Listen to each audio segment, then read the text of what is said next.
If your Microsoft Surface 3 turns on but never reaches Windows, this guide will help you fix it. We'll troubleshoot startup failures, repair Windows, restore damaged system files, and use built-in recovery tools to recover your device. A lot of errors pertain to this problem, and we're going to go ahead and jump into what should hopefully be a pretty straightforward process, guys. And we're going to go ahead and jump right into it. First thing I'd recommend doing would be to actually go ahead and boot to the troubleshooting utility on Windows 11. So if you do a hard power off 3 times in a row, Windows should automatically attempt to launch the startup repair utility. And if it doesn't find anything, it will give you the option to select advanced settings, in which case it will take you to a screen that looks like this. Now, if it does not take you to a screen that looks like this, or you're unable to get to that, you can also download the Windows 10 Media Creation Utility, or Windows 11. They probably will make a creation utility for Windows 11 at some point. And it doesn't really matter, you can actually run the Windows 10 utility on Windows 11 as far as I'm aware. And you should be able to run the troubleshooting utilities built in within it. So you just would go ahead and download it to an ISO file and then burn it to a DVD or USB. It'd have to be about 4 gigabytes or more. It couldn't be a small USB flash drive, and it couldn't be a CD. It'd have to be a DVD. And then you boot your computer from it. So depending on the computer manufacturer, you'd have to tap a different key on your keyboard in order to launch that menu, in order to select what boot drive you want to go off of. So it could be anything between the escape key, F2, F8, F12, for example, and those are the function keys on the top of your keyboard. So you may have to just do a little bit of trial and error. Shouldn't take you more than a couple minutes. Googling it would probably be best before you even begin. But anyway, we're ready to go ahead and jump right into it. So we're on the choose an option page. So these will look very similar whether you're booting from it directly within Windows itself, or if you're plugged in a USB flash drive with the media creation utility installed and you selected the recovery option. So when you are setting up your Windows 11 installation or Windows 10, depending on the drive you're using, there should be an option to repair your computer in the bottom left corner of the dialog window, one of the first screens that comes up. You go ahead and select that, and then it would take you to a troubleshooting screen like you see here. And you want to go ahead and select troubleshoot, reset your PC, or see advanced options. And then there are going to be a whole bunch of options in here that we're going to explore in today's video. The first one, we're going to actually go underneath advanced options and then select startup repair, fix problems that keep Windows from loading. So go ahead and select that first.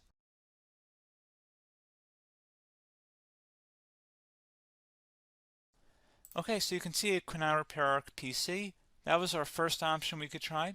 Something else, if we go back into advanced options here and then select troubleshoot, we're going to go underneath advanced options again.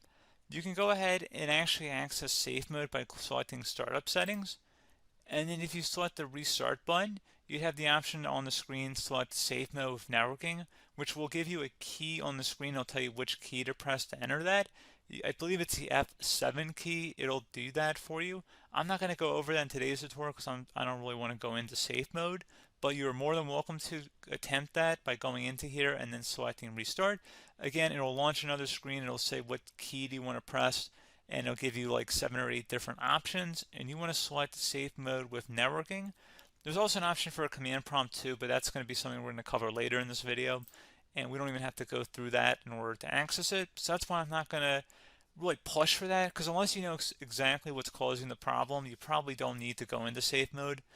Unless you're trying to recover files, in which case then you definitely can go into safe mode, but we're trying to actually recover our computer here. So I hope that makes sense. Something else we can also try here as well would be to uninstall updates, remove recently installed quality or feature updates from Windows. So if you go ahead and select that, you can uninstall the latest quality updates, which generally is the more day-to-day updates. Feature updates are the less regularly released ones, like the big ones. I would equate it to service packs in like Windows 7 and Windows Vista and Windows XP. So larger updates that occur once or twice a year at most. And the quality updates are more just a regular update. So probably obviously depend, it'll take longer if you're going to try and uninstall the latest feature update versus quality update. And maybe you don't need to go back that far. So just giving you guys a couple pointers with that. Something else you can also look at here, and we're going to jump into the command prompt in a little bit, but you can select System Restore, which will use a restore point recorded on your PC to restore Windows. And this is something I would highly recommend here, guys. So select Next. Assuming you have a restore point saved on your computer, you go ahead and select the most recently created one, and you'll select next, and then you'll select the drive. You shouldn't actually have to select the drive. You can scan for affected programs, but we're going to keep it all default here, and then we're going to select finish. So once started, system restore cannot be interrupted. Do you want to continue? I think we're going to select yes. I don't think we have anything better to do on our computer right now, so just give it a moment here to initialize. It will take a couple minutes to run, obviously depending on how large your hard drive is and how much is saved on the system restore point. So just give it a couple minutes here.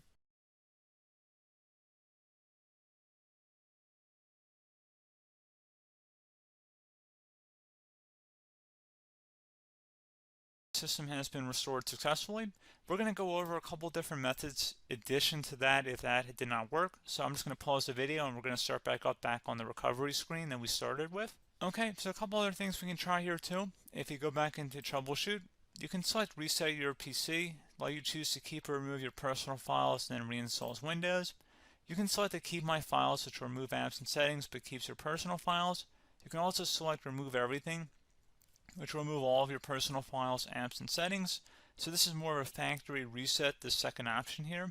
First option, it should not delete all of your personal files. However, it will pretty much clear most of your programs, and keep in mind, there's no guarantee that your information, number one, is even still available and easily recoverable on your computer to the point that you actually would be able to recover anything. And the second point is that there's always a chance that it won't actually recover and it will just do a factory reset anyway. So there's no guarantee that actually would keep your files anyway. So I would recommend trying to get a recovery tool and backing that up first before selecting it anyway.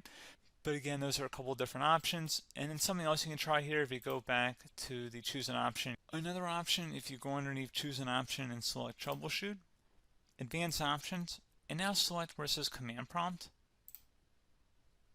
Okay, so the first thing we should do is type our main hard drive here. In most cases, it should be the C drive. So you just do a C colon and then hit enter on your keyboard.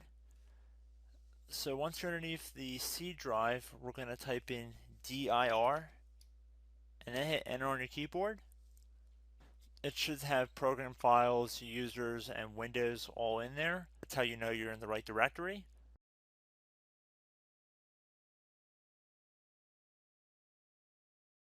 In some cases, it might be the D drive as well, so just keep that in mind.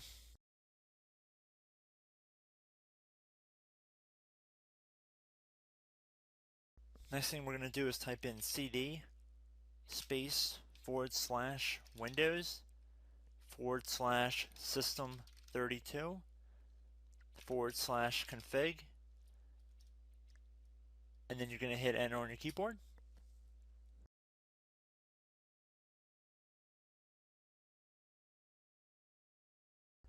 So now you're going to type md space backup. If you've seen other tutorials, it might also say to put down md backup. That's because the backup name is pretty common when you want to back something up. So you can name this whatever you want, doesn't have to be backup. So if you've already made a backup folder in the past, you could do backup 1, for example. So once you're done setting the name you want the backup to be called, hit enter on your keyboard again.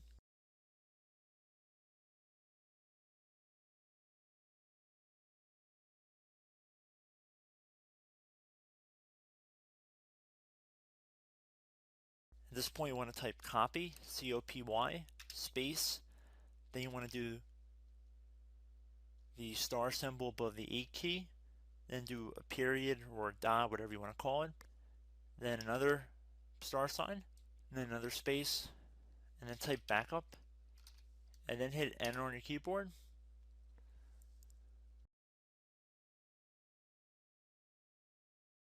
Now you want to type cd reg back, R-E-G-B-A-C-K, and then hit enter on your keyboard. So now that we are under the reg back, so now you want to type dir again, and then hit enter.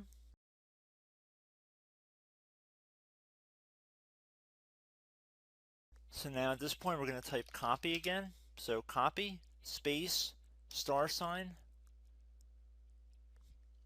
dot, another star sign, space and then 2 dots. So we're going to type copy space $sign dot sign $sign dot dot, and then hit enter on your keyboard again. So for overwrite, you want to overwrite all. So type A on your keyboard, so capital A, and then hit enter on your keyboard.